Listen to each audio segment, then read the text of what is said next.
We give up our soul in order to get a deaf president. Nyle, it is so nice to see you. Congratulations. Deaf President Now is almost here. May 16th on, of course, Apple TV Plus. And what a journey. I remember hearing about this at Sundance and beyond.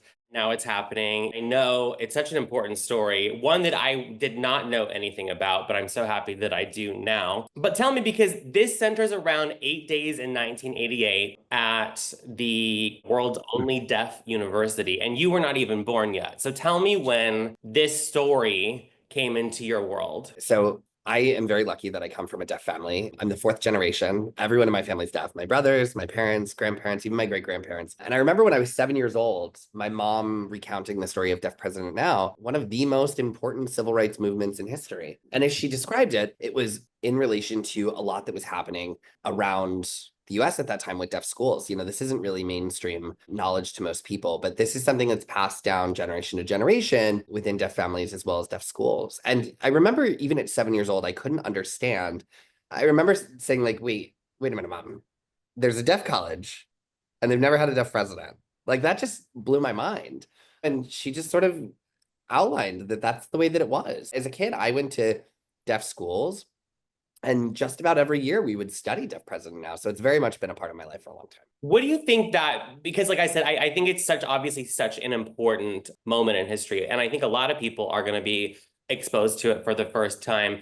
But it is so interesting to think that basically came down, there were three candidates and what was happening. One of them was not deaf, and it became a really big battle cry for the community. What do you want anyone that watches this to take away from the incredible story of these people that went on for 8 days? A lot of us right now, not just in the US, but around the world, are feeling that protest is almost pointless. I think there's a big question about whether or not protest leads to change of any real impact. As much as we see protests popping up all over, I think a lot of times we allow our disagreements and our differences of opinion to really polarize us when we should be prioritizing working together in spite of those things. I would hope that this would re-energize our community and really remind audiences of the power of collective action. Obviously, the four student leaders you see in the beginning did not get along perfectly. They had differences of opinions and different priorities, but they were able to prioritize that. And I would hope that that would serve as a blueprint for audiences when they're interested in making change and remind them that change is possible. Very well said. And I think, you do so many things: acting,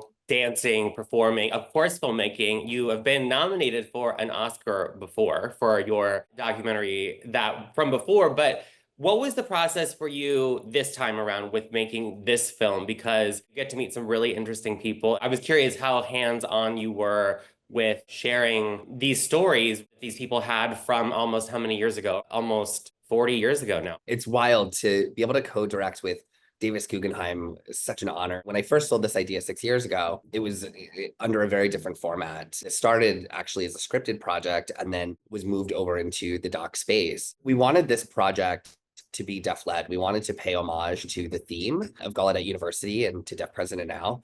And this story means so much to me as well as to the larger deaf community, because we can't allow hearing people to continue to co-opt and tell our stories. We started from scratch with interviewing the four student leaders with Davis, and we worked in things like visual noise and deaf POV to make the film more cinematically authentic. I was able to pitch some wild ideas, and Davis was really able to help me structure and tell the story in a way that allowed the community to be represented in a very real way, on email every day, on production every day, on decisions every day. It was a very collaborative process, and I was very, very blessed to be able to learn so much as a new director and to figure out how to tell a story in a way that is something that is digestible for an audience who's entering into this new world.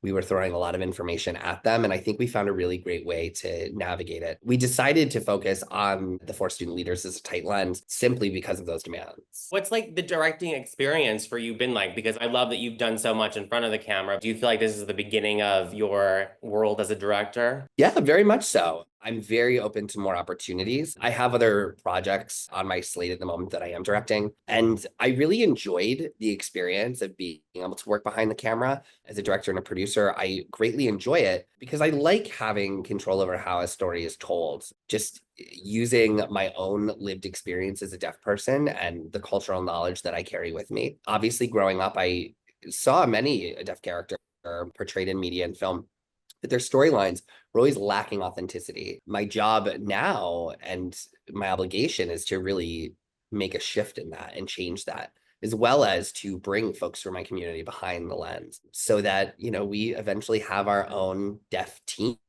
that we're able to produce content from and with. This could very well be the next new chapter in my career. Of course, Nyle, we have worked together quite a bit at GLAAD, at the GLAAD Media Awards and various other campaigns. And you mentioned the very interesting time in our world that we're in. I would love to know what advice you have for any LGBTQ person or someone even with a disability or both that might be having a hard time thinking that they've been kind of looked over or forgotten, because it's easy to do so with everything that's happening right now. I say, even though you think you're being forgotten, so many of us forget that we have a story to tell.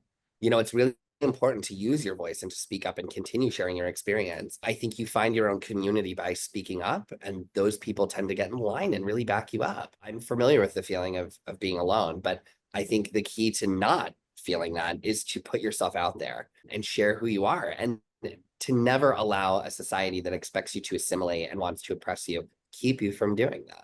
Very well said, as always. Nyle, it's been so good to catch up. Just a reminder, everyone, that Deaf President Now will be available starting May 16th on Apple TV+. Like I said, it's such an important story, such a great film. Congrats, and I hope to see you soon.